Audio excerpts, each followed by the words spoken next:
오늘은 그 발제문의 그 네 번째 남북한 건국 철학의 근본적인 차이가 무엇인지 하는 부분을 중심으로 말씀을 드리도록 하겠습니다. 슬라이드를 한번 봐주십시오. 구한말, 그러니까 이 서양 세력이 동양으로 몰려오기 시작을 할 때 우리 조선 사회에서 이 서양 세력에 대해서 두 가지의 큰 기둥이 만들어졌습니다. 첫 번째로는 이제 그걸 위정척사 쇄국 세력이라고도 하고, 이 서양 세력은 악의 세력이다, 그러니까 우리가 무조건 막아야 된다라고 주장을 하는 이런 그 세력이 등장을 했습니다. 그 반대편 쪽에는 무슨 소리냐, 지금 우리가 지금 이 봉건 사회에서 탈피해서 우리도 서양 사회처럼 우리도 그 개혁을 하고 개방을 해서 우리도 서양처럼 잘 살아보자, 그리고 우리도 서양처럼 개인의 자유가 그 확보되어 있는 그런 나라를 한번 만들어 보자라고 하는 근본적으로 이 두 개의 큰 기둥이 만들어졌습니다. 근데 이 두 개의 큰 기둥은 정확하게 대척점에 서 있어요. 외국인을 배척을 합니다, 이 위정척사 쇄국 세력은. 그런데 개화 개방 세력은 우리가 지금 개화할 힘이 부족하니 외국의 힘을 빌려서라도 우리가 어떻게든지 그 개방을 하고 개항을 해서 진짜 이 하늘이 개인에게 준 천부적인 자유를 누릴 수 있는 이런 세상을 만들자라고 주장을 했습니다, 개화파들이. 또 위정척사 쇄국 세력들은 지금까지 자기네들의 어떤 전통적인 사고방식이었던 주자성리학을 끝까지 고수하려고 했어요. 여러분, 주자성리학 그러면 철학적으로 굉장히 어렵고 복잡합니다는 한마디로 얘기하면 이런 거예요. 조선에 온 주자성리학은 중국이나 일본이나 이런 쪽으로 퍼져간 주자성리학하고 상당히 비슷하면서도 근본적으로 다른 게 있습니다. 주자성리학은 소위 말하는 계급의 그 질서를 하늘과 같이 여깁니다. 그래서 이 세상 만물에는 모두 계급이 존재를 해요. 조선시대의 그 가짜 양반을 제외하고 실제로 자기네들이 과거 시험을 봐서 고급 관직에 올라갈 수 있는 그런 정도의 능력을 가진 진짜 양반 세력을 3%에서 뭐 많게는 7%까지를 보고 있습니다. 그러면 나머지 93%에서 97%는 이 3% 내지 7%에 해당하는 이 양반들에게 죽을 때까지 희생, 봉사, 충성하는 이런 시스템이에요. 그 다음에 남자가 있으면 여자가 있습니다. 여기 여자분들 많이 그 참석을 하셨는데 정말 대한민국에서 태어난 건 행복이라고 생각하셔야 돼요. 조선시대 여자들 이름이 있었나요? 이거 완전히 남자들의 노예나 다름없는 거예요. 이름도 없잖아요. 뭐 언년이 뭐 이런 거 왜 무슨 김씨 부인, 박씨 부인 이렇게 불렀지 그 사람을 지칭하는 이름조차도 존재하지 않았어요. 장유유서 그래가지고 나이 많은 사람, 나이 적은 사람, 이런 식의 이 아주 극단적인 그 계급 차별. 다시 말씀드리면 3%의 양반이 97%의 이 상놈 백성들을 착취하고 뜯어먹는 구조, 그 구조를 끝까지 유지하겠다라고 하는 게 주자성리학의 고수다, 이렇게 생각을 하시면 됩니다. 그런데 이 개화 세력들은 그게 아니다. 지금 이 서양 선교사들이 가지고 온 성경을 봐라 말이야. 남녀 평등이고 모든 사람은 다 하나님의 자식으로 똑같은 평등한 세상을 만들어야 된다라고 계급을 타파하는 것을 부르짖었습니다. 그 이 사람들은 서양 종교, 예를 들면 뭐 천주교라든지 기독교라든지 이런 거를 받아들이는 것을 당연하게 생각을 했어요. 또 이 사람들, 그러니까 이 쇄국 세력들은 우리가 외국에다가 개방하면 착취를 당하고 침략을 당하니까 우리는 모든 나라 국가 국격을 다 걸어 잠그고 우리는 쇄국을 해야 된다, 자급자족을 해야 된다. 그런데 개화 세력들은 무슨 소리냐 지금, 우리가 가지고 있는 것이 가지고 있는 좋은 거를 외국에다가 팔고 교류하고 통상해서 우리가 먹고 사는 나라가 돼야 된다. 그러기 위해서는 우리 또 제조업을 길러야 되고, 여러분들 모두 산업공상의 신분구조가 아니라 상인이 되고 그 다음에 공업을 해가지고 나라를 부흥시키자라고 주장을 했어요. 자, 이러다 보니까 이 서양 세력에 대해서 저항을 해야 되니까 의병봉기를 일으킵니다. 구한말에 의병을 일으킨 사람들의 거의 대부분은 주자성리학자들입니다. 대표적인 의병장이 유인석, 최익현 이런 사람인데 이런 사람들 다 골수 주자 성리학자들입니다. 이 사람들이 왜 의병을 일으켰나요? 우리가 어떤 일을 할 때 가장 중요하게 봐야 되고 이 사람들이 이걸 하는 목적이 뭐냐. 저 사람들이 의병봉기를 일으킨 목적이 백성들의 생명과 재산을 보호하고 나라를 보호하기 위해서라면 누가 뭐라고 하겠어요. 근데 이 사람들의 의병봉기의 근본 목적은 뭐냐? 주자성리학의 도를 지키기 위해서라고 얘기를 합니다. 주자성리학의 도가 뭐예요? 아까 말씀드린 반상의 계급 질서, 차별을 당연시하는 사회를 유지하기 위해서. 우리가 좀 냉정하게 보셔야 됩니다. 의병봉기 그럼 뭐 전 국민이 지금 다 그냥 뭐 속이 뒤집혀가지고 야 우리 의병봉기가 의롭고 선한 거 아니야라고 얘기하는데 그 사람들이 왜 의병봉기를 일으켰는지 근본적인 의병을 통해서 이루고자 하는 세상이 무엇이었는지를 모르면 아주 심각한 문제에 봉착하게 돼요. 나중에 이게 항일 투쟁의 그 성격이라든지 이런 것도 여기하고도 연관이 됩니다. 그런데 이 개와 개혁을 주장한 사람들은 야 우리가 지금 저 어마어마한 그 근대적인 무기로 무장을 하고 온 사람들하고 어떻게 투쟁을 해가지고 우리가 저 사람들을 물리치느냐. 그러니까 우리 빨리 개혁하고 개방을 하고 국민들을 계몽시키고 공부를 시켜가지고 실력을 양성해가지고 우리도 저 사람들처럼 잘 사는 세상을 만들어야지. 저 사람들하고 백날 싸워봤자 우리가 이길 수 있는 방법이 없는데 어떻게 무장투쟁을 하고 뭐를 하느냐 이렇게 주장을 합니다. 그러다 보니까 이 위정척사 쇄국 세력들은 자연스럽게 그 조선 그 영토 내에서 의병 투쟁을 하다가 이제 일본 세력 뭐 이런 세력들에게 다 토벌당해가지고 만주로 가고 연해주로 가요. 만주 가고 연해주에 가서 의병 투쟁하고 뭘 투쟁하려고 하다 보니까 아무도 안 도와줘. 그러니까 누구랑 손을 잡습니까? 공산주의, 사회주의 또 아나키즘하고 손을 잡죠. 나중에 뭐 항일 무장 투쟁을 했다고 하는 그 선두주자들은 전부 주자성리학자들이에요. 신채호, 박은직 이런 사람들은 개신유학자 그룹이라고 그래요. 주자성리학자 중에서 그래도 머리가 좀 깨어있는 사람인데 그 사람들도 당연하게 주자성리학자들입니다. 근데 한편에서는 야 그거 계란으로 바위치기지. 그러지 말고 우리가 외국의 힘을 빌려서 세계 정세가 이렇게 돌아가고 있는데 이 돌아가고 있는 세계 정세를 이용해서 우리가 이 외국의 힘을 빌려서라도 우리가 독립을 해야 된다. 이게 이제 외교 독립도 실력 양성용으로 갈 수밖에 없는 상황이 되는 것이죠. 그래서 쇄국 위정척사 세력들은 만주와 연해주에서 무장 투쟁을 했다고 주장을 해요. 근데 그 무장 투쟁이 얼마나 엉터리인지 제가 최근에 펜앤드마이크의 그 역사 난타를 통해서 뭐 밝히고 있는데요. 밝히니까 뭐 비난이 더 많이 쏟아지더라고요.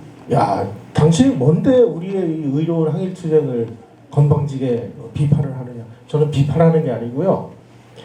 대한민국의 학자들이 다 알면서 자기네들끼리 사석에서 얘기할 때는 다 맞아. 봉오동 청산리 다 엉터리야. 그거 우리가 이긴 거 아니야? 라고 주장을 하는데 왜 교과서나 이런 데는 봉오동 청산리 전투가 뭐 일본군을 무찌른 위대한 항일투쟁의 전투라고 이렇게 얘기하는지 저는 사실을 사실대로 얘기하는 거일 뿐이에요. 그러면은 비난이 쏟아지더라고요. 박수를 하는 게 아니라. 개화개혁 세력들은 국내에서 혹은 미국 중심의 외교 독립론으로 기울게 되고 그러다 보니까 위정척사 쇄국 세력들은 사회주의 공산주의를 수용해서 공산주의자 사회주의자가 되고 개화개혁 세력들은 자유민주주의자 개인주의를 수용하게 되고 그러다가 보니까 공산주의의 종주국인 중국과 소련을 추종하는 것들이 위정척사 쇄국 세력들이에요. 나중에 이 사람들이 해방 후에 미국과 소련에 의해서 3·8선으로 분단이 되니까 해쳐보여가지고 위정척사 쇄국 세력들은 북한으로 들어가서 조선민주주의 인민공화국을 만드는 쪽에 가담을 하고 또 개혁개방 세력들은 미국을 따라가지고 남쪽으로 내려와가지고 대한민국 건국의 주역이 되고 그래서 이 위정척사 쇄국 세력들이 만든 나라가 바로 조선민주주의 인민공화국이라는 것입니다. 얼마나 닮았는지 한번 비교를 해볼까요? 여러분 지금 북한이라는 나라가 헌법이 어떻게 되어 있는지를 들여다보면 이승만 대통령이 대한민국의 건국을 전 세계에다가 선포하는 날 아주 유명한 연설을 합니다. 민주정체의 요소는 개인의 근본적인 자유를 보호하는 것입니다. 개인의 자유를 근본적으로 보호하기 위해서 정부는 정말 정신 차리고 개인의 자유를 보호해줘야 됩니다. 대한민국은 개인의 자유를 보호하는 그런 개인의 자유가 법적으로 보장되는 나라입니다. 북한의 현행 헌법 서문이 뭐라고 되어 있느냐, 이렇게 되어 있습니다. 조선민주주의 인민공화국은 위대한 김일성 동지와 김정일 동지의 사상과 영도를 구현한 주체의 사회주의 조국이다. 위대한 김일성 동지는 조선민주주의 인민공화국의 창건자이시며 사회주의 조선의 시조이시다. 김일성 동지께서는 영생불멸의 주체 사상을 창시하시고 그 가치 밑에 한일혁명 투쟁을 조직 영도하시어 영광스러운 혁명 정통을 마련하시고 조국 광복의 역사적 위협을 이룩하시었으며 기타 등등등등등등 전부 동지는 김정일 동지는 여기에 개인의 자유 개뿔 아무것도 없습니다. 오늘날 북한은 조선시대에는 이씨들이 왕을 해먹은 이씨들의 조선입니다. 그래서 일본에서는 이씨조선이라고 얘기했어요. 오늘날 북한은 김씨들이 왕을 세습을 하는 김씨조선이 됐습니다. 그래서 나라 이름도 조선민주주의 인민공화국이에요. 그 다음에 김씨조선의 1대 세습왕은 김일성입니다. 2대 세습왕은 김정일이죠. 3대 세습왕은 누굽니까? 김정은이죠. 다 핏줄로 전부 이어집니다. 그러면 4대 세습왕은 누가 될지 여러분 눈을 감고도 다 아는 얘기예요. 여기에 무슨 개인의 무슨 자유가 있고 뭐가 있습니까? 자, 이렇게 개인의 근본적인 자유를 보호하는 나라와 김일성, 김정일이가 영원 무궁토록 헤쳐먹는 이런 나라가 어떻게 연방제 통일을 해서 하나의 통일 국가를 이룰 수 있는지 그런 길이 있으면 제발 저한테 좀 알려주십시오. 이건 불가능한 거예요. 그럼에도 불구하고 어느 순간에서부터인가 바로 여기가 우리의 민족사적 정통성이 있다고 주장하는 세력들이 등장을 해서 오늘날과 같은 이 아비규환의 상황을 만들어냈습니다. 대한민국의 이 건국의 뿌리를 들여다보면 아까 말씀드린 이 개화 개방 세력 이것이 토대가 됐다. 그리고 북한은 바로 위정척사 세국 세력이 토대가 됐다는 사실을 우리가 요 도표를 통해서 한번 들여다보도록 하겠습니다. 김일성이 만든 조선민주주의 인민공화국은 폐쇄, 고립, 대륙지향의 국가입니다. 이승만 대통령이 만든 대한민국은 개방, 통상, 해양지향. 대한민국은 지금 무역으로 먹고 삽니다. 대한민국에서 지금 항구가 폐쇄돼가지고 배가 들어오지를 못한다. 그러면 어떤 일이 벌어질까요? 과거에는 전부 국민들이 연탄을 떼고 살았습니다. 난방도 연탄으로 했고 물도 연탄불에 데웠었습니다. 지금은 다 있지. 여러분 집에 가면 뭐 씁니까? 전기 아니면은 LNG 가스 쓰죠. 지금 우리나라는요 외국에서 LNG선이 들어와서 LNG를 공급하니까 여러분들이 좀 이렇게 살고 있는 문명 생활을 하고 있는 거죠. 어떻게 문제가 생겨가지고 LNG선이 일주일만 못 들어오면 전부 지금 밥 굶게 생긴 나라입니다. 이걸 뭘로 해요? 다 무역으로 먹고 사는 거예요. 우리는 수출과 수입을 통해서. 그 뿌리는 뭐냐? 개화 개방 세력이 만들어 놓은 그런 세상이 대한민국에서 이루어졌다는 것입니다. 북한은 폐쇄, 쇄국, 고립, 자조, 우리끼리 잘 살자. 우리끼리 잘 살아줘요? 뭐가 있어야 잘 살지. 그러니까 저 모양 저 꼴이 되는 거죠. 그 다음에 공산주의, 사회주의, 전체주의를 지향하고 있는 이면에는 바로 위정척사 세국 세력하고 동일한 그런 가치관입니다. 우리는 자유민주주의, 시장 중심의 자본주의를 채택을 했어요. 이게 다 개혁개방 세력들이 주창을 했던 그런 철학입니다. 대한민국은 종교의 자유가 있죠. 우리가 무슨 기독교를 믿던 천주교를 믿던 영생교를 믿던 누가 뭐라고 안 그래요. 근데 북한은 사입이 기독교인 주체교를 제외한 다른 종교를 믿으면 바로 정치범죄로 끌려가죠. 김일성은 입만 열면 항일무장투쟁입니다. 일제 타도 항일무장투쟁. 요즘에 와가지고는 코드를 살짝 바꿔요.